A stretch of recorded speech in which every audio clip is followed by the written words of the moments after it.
Hello, my name's Andy. Welcome to this video. I'm sorry they've been a bit in short supply recently, but we're back on track now.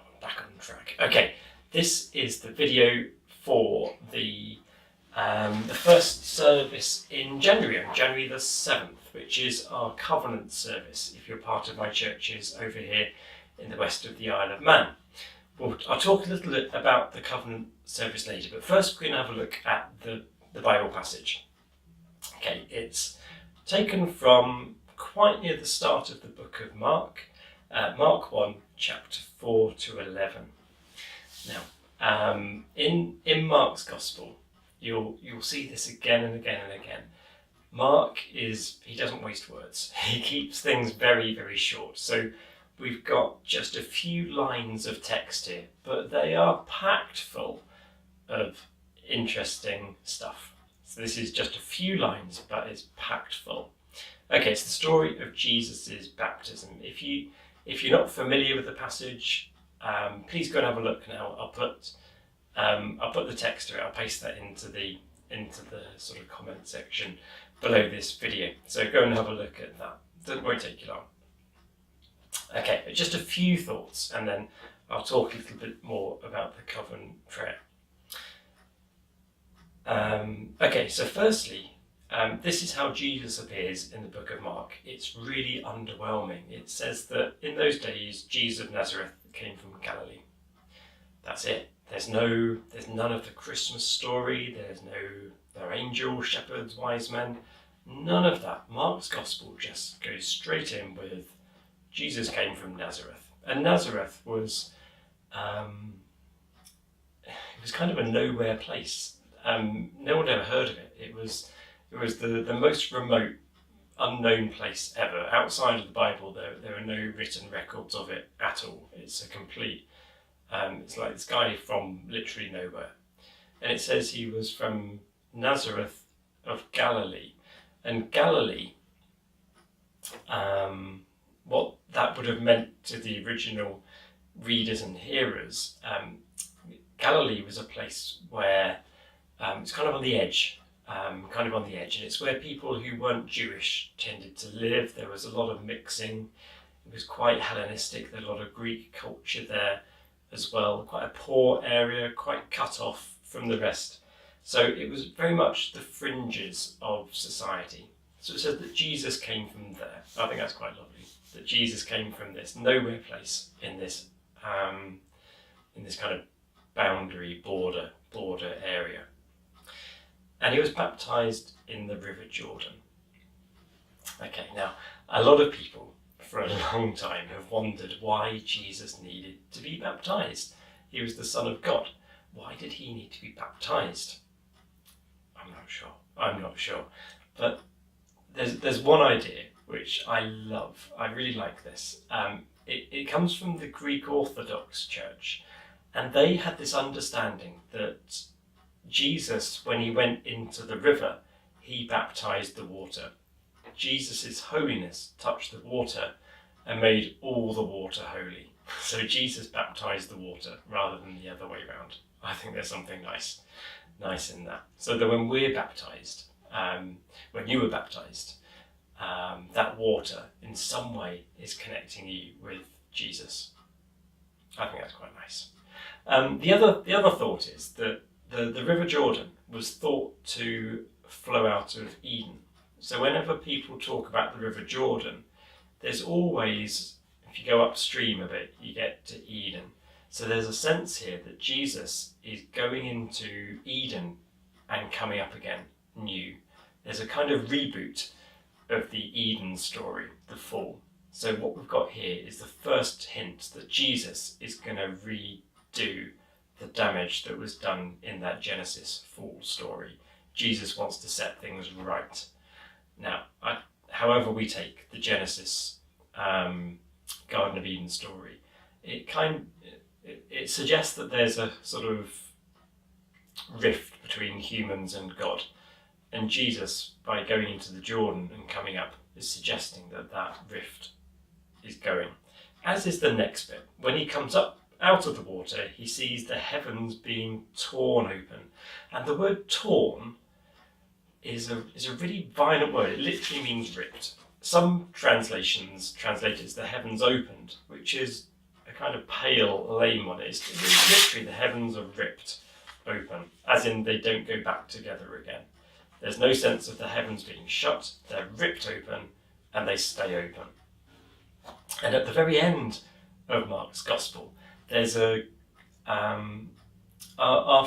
when Jesus breathes his last breath, that it says that the curtains in the temple were torn into, same word. So you get this ripping open of the boundaries at the start and the end of the book of Mark. It's as if he wants to say that there's no longer a barrier between God, between the heavens and earth. I think that's lovely. And what do you see? What do we see when we look behind the barrier? When we look into the heavens, what's our glimpse of heaven? What are we met with? We're met with God saying that Jesus is his son, that he's beloved, and that he's pleased with him. And as the gospel proceeds, we realise that we're drawn into this relationship too. We're drawn into this relationship of God's family. We're adopted into God's family, and therefore we are beloved by God, and that God is pleased with us. So the words that were said over Jesus, amazingly, not through any merit of our own, apply to us too, and that's good news. That's good news. In this year, we're going to have the Methodist modern art collection visit the Isle of Man. So I thought it'd be fun in these videos to show you some of the works of art and talk a little bit about them so you get a sense of what's going to be coming our way. So this picture is by an artist called John Brokenshire. I think it was painted in about 2003, so it's quite a recent picture in the grand scheme of things. And I'm being a bit cheeky using it here because he wanted to convey this sense of spirituality and this sense of movement with a bird figure, and that's what he's painted in this abstract manner. And people suggested that it reminded them of Pentecost, so that was the name that got stuck onto it. But really, he didn't have such a specific meaning in mind. And of course, in the Bible passage, it talks about the Spirit descending as a dove, coming down as a dove. Now, in those days, people thought that birds were the only animals that could cross from heaven to earth. Birds were kind of like the transition creatures. They could live on the ground and they could live up high where people thought heaven was. So birds were seen as this kind of carrier of messages from one to the other. So I wonder if this picture helps to give you a little idea of what it might have looked like that day, of the mystery and the movement and the goodness of Jesus' baptism, which in some mysterious way we're able to share into. Now, as I said, this Sunday coming is what we call a covenant service, which is something that is one of the things of Methodism that we hold really dear. It's one of our founding principles, and other traditions have adopted it since, but it's kind of we started this. It's a good thing. It's a good Methodist thing to every year renew our covenant with God, and we say words of a prayer, which I'll put in the text below as well, because it's good for you to have a look at this beforehand. But this is a really, really tricky prayer. It's a prayer where we say that your will, not mine, be done. We say, I'm no longer my own, but yours. We say, wherever you may place me. It's really a sense of submitting to God and putting our own wishes on the back burner. In a way, baptism is like that. When we're baptised, the symbolism of going into the water, however much water we have, symbolises getting rid of our old life, and then we come up again in the resurrected form and we look forward to the new life. And the thing is, it's okay. Although this prayer is it sounds really scary saying, I'm no longer my own but yours. Your will, not mine, be done. It's a risky thing to say if the person that we're pledging this to is untrustworthy. But God is not. God is loving and good and wants good things for all of us. So it's okay to put ourselves in God's hands. In fact, it's the best place to be.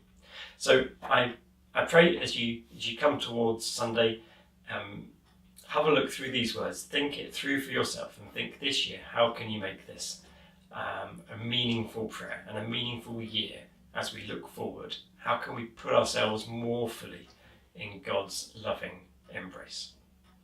Okay, that's all for now. See you soon. Bye-bye.